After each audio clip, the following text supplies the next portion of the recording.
Y dice que David cumplió el propósito de Dios en su generación.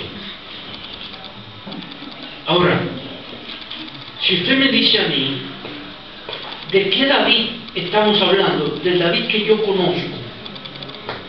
No puede ser. Porque todos nosotros conocemos la vida de David y vamos a estar hablando de David en esta mañana, en esta tarde, o en esta noche, o en esta vigilia, como dice. He hallado a David, dice Dios, varón conforme a mi corazón, que me hará todo lo que yo quiero. Dios anda buscando gente que hagan lo que Él quiere. Amén. No que anden desarrollando sus propias agendas, que anden buscando nombres para ellos. Dios anda buscando hombres y mujeres que tengan su corazón y que hagan lo que Él quiere. Y más adelante, cuando se revisa la vida de David, Dios dice, en el versículo 36, David cumplió el propósito de Dios en su generación. Qué bueno sería cuando nosotros hayamos muerto ya y nos pongan en nuestro ataúd allí o en aquella placa en el cementerio un hombre que cumplió el propósito de Dios en su generación. ¿No le gustaría eso? Pero no tenemos prisa de morirnos, nadie. Pero sí, sería bueno que cuando alguien mirara nuestra vida pudiese decir estas dos cosas que dice Dios de David. Una persona que tiene mi corazón, una persona que hace todo lo que yo le digo, una persona que va a cumplir el propósito de Dios en su generación. Y lo primero que quiero decir de David, el punto número 1 para los que toman notas, la preparación de David fue gradual. Una generación se transforma gradualmente. David dice en 1 Samuel 17, 34, 37, Jehová que me ha librado de las garras del león y de las garras del oso, Él también me librará de la mano de este filisteo. ¿Se recuerdan de lo que estoy hablando? Amén. Cuando David está frente al gigante, el gigante le dice, ¿pero qué? ¿Tú crees que yo soy un perro? ¿Por qué tú vienes a mí con palos? ¿Cómo es que tú me ves? David llegó allí con una confianza tremenda, porque David se había graduado de la escuela del león. Ya había matado varios leoncitos. Había matado varios ositos también.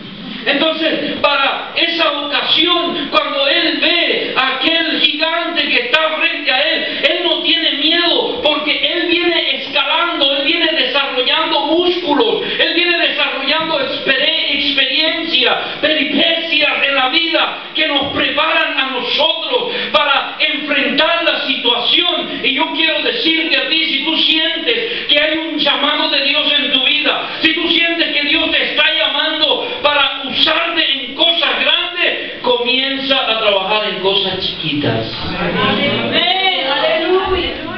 En el reino de Dios no hay tareas grandes ni pequeñas, todas son iguales. Y David, que sabía que Dios dice que tiene su corazón como el de él, David comenzó matando leoncitos, porque así lo veía él. Hay gente que venga a uno y dice, hermano, ¿cómo usted ha hecho cosas tan grandes? ¿Cómo usted viaja por el mundo?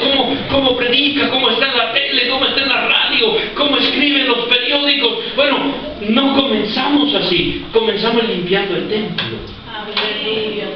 Comenzamos alquilando un local como este. Y a veces alguien venía, y a veces la gente venía, y cuando veía quién iba a predicar, se iba. Si no siempre ha sido como hoy, lo glamuroso que es.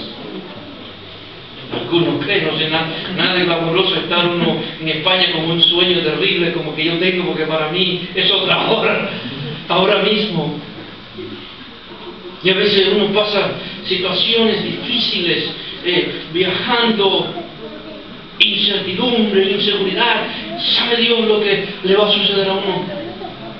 Pero en el trabajo del Señor, uno va trabajando en cositas pequeñas, porque Dios tiene un método para Él promover a la gente.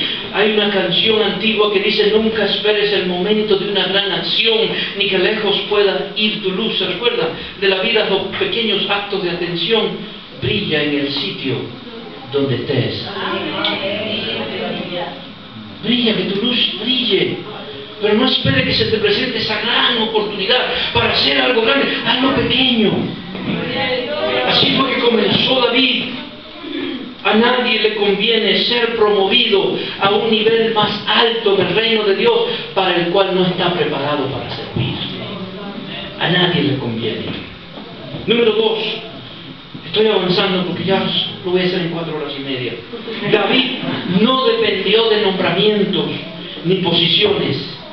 Comenzó a transformar su entorno sin una posición oficial. Un gran problema que yo encuentro es que siempre estamos esperando un nombramiento. Estamos esperando que nos den una posición.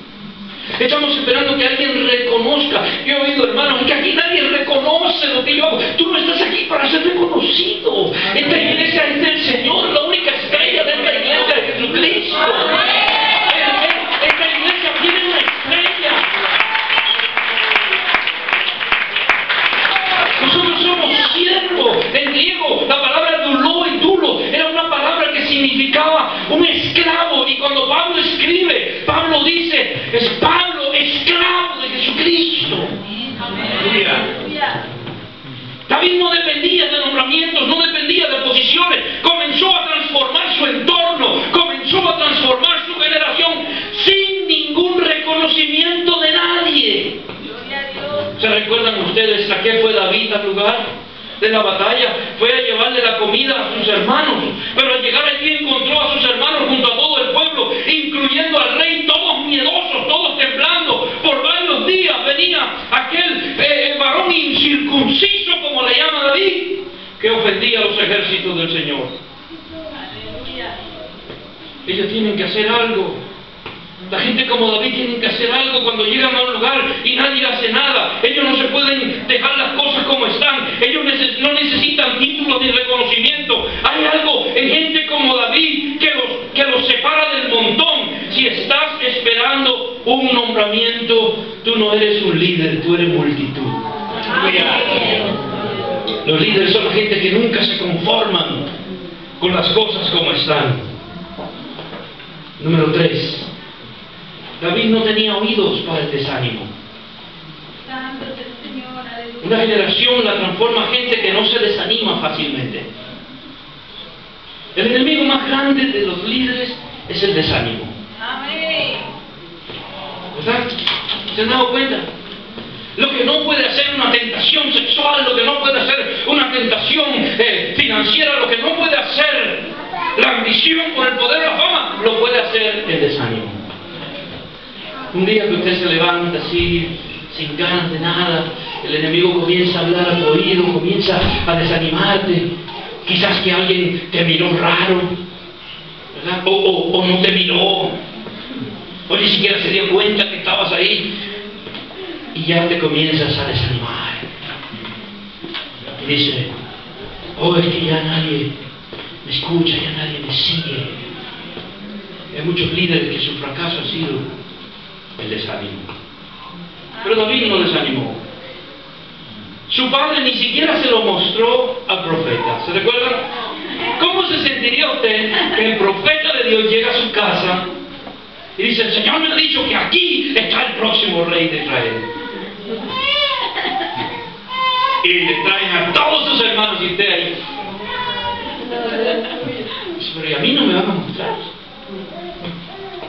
Sus hermanos trataron de desalentarlo. Oye bien, ¿para qué has venido acá? ¿Y con quién me has dejado aquellas pocas ovejas? Yo conozco tu soberbia y la malicia de tu corazón, que solo para ver la batalla has venido, porque tú lo crees un milón. Yo sé que sus países no dicen así, pero una república dominicana. Tú eres un mirón. un pendenciero. Tú lo que vienes acá es a solamente a mirar. Así recibieron a David y sus hermanos. ¿Cómo se sentía usted? El rey tampoco creía en él. No podrás tú ir contra aquel filisteo para pelear con él. Cuando alguien, a mí me gustan las tareas cuando alguien me dice que yo no puedo. Eso como que hiere algo en mí, ese orgullo, ¿verdad? Esa naturaleza pecaminosa, ¿verdad? Que hay en nosotros. La victoria sabe mejor cuando nadie cree que podemos ganar y ganamos. Saúl no creía en él, por eso es que le da su propia armadura, le da su propia coraza, le da todo lo que él tiene a su disposición. Y David dice, no, yo nunca he usado estas cosas. Te voy a dar un consejo: cuando tú vayas a pelear, pelea con tus propias armas, pelea con lo que Dios te dio a cada uno de nosotros. Dios nos ha dado una gracia, Dios nos ha dado dones y talentos. No pelees con lo de otro. Aleluya. La próxima. David no pensó en él, porque la gente que cambia su generación no son gente que piensan en ellos, son gente que piensan en los demás. Y mira lo que David dice: ¿qué harán al hombre que venciere a ese filisteo y quitare el oprobio de Israel? A David lo que le preocupaba era la vergüenza en la cual vivía el pueblo de Israel, el pueblo de Dios. Y él dice: